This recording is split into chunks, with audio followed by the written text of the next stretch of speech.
is Newsbits reaching you from our Abuja studios here in Nigeria. Hello and thanks for logging on. I am Oluchi Madu. First, our top stories.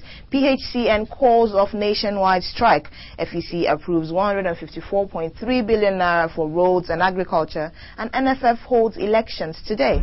All these in a moment.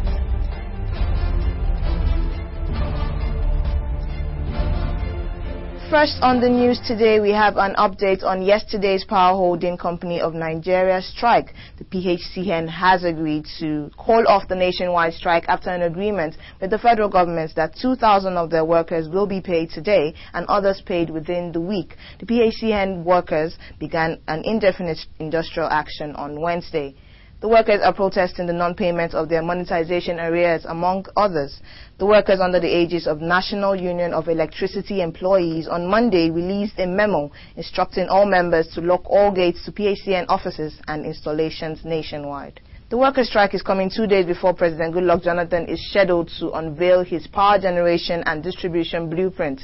The workers are also protesting the procedure that government plans to adopt in the privatization of power distribution. The Federal Executive Council has approved 154.3 billion naira for road projects and the purchase of fertilizer for the 2010 farming season. The council at its meeting presided over by President Goodluck Jonathan also agreed that out of the sum, 89.3 billion naira will be used to procure 900,000 metric tons of various types of fertilizer for distribution and sale to farmers in all parts of the country at 25% subsidy.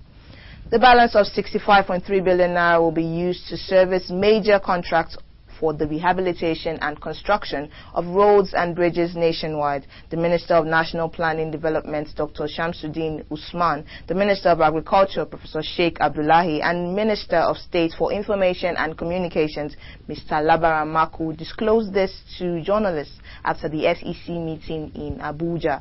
A total of 9 contracts for the rehabilitation and construction of federal roads and bridges nationwide was approved in line with the government's plan to make Nigeria one of the top 20 global economies by 2020. Still on the Federal Executive Council meeting, the FEC also on Wednesday approved the extension of the retirement age of professors in all federal universities in the country from 65 to 70 years. FEC also approved that of the non-academic staff from 60 years to 65 years.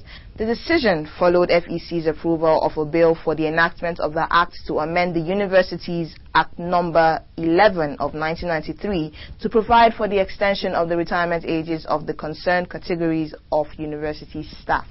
Minister of State for Information and Communication, Mr. Labaran Maku, who disclosed the development to journalists after FEC's meeting in the council chambers of the State House, explained that by the decision, the federal government had fulfilled all promises it made to university staff unions during negotiations on previous protracted strikes.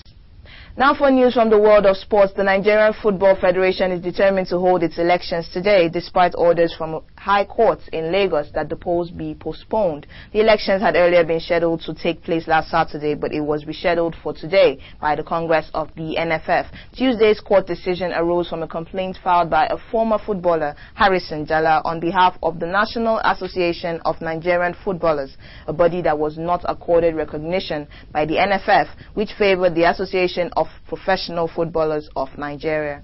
On Tuesday, a group of placard-carrying former footballers led by former Nigeria captain Segun Odegbami, who is aspiring to be the next president of the NFF, stormed Abuja clamoring for the postponement of the board elections. But despite these developments, as well as the court order calling for the postponement of the polls, the NFF insists that the elections take place today as scheduled. We will be bringing you updates on the elections as events continue to unfold. And with that, we've come to the end of another edition of Newsbits on ITI. Thanks for logging on. I am Oluchi Madu.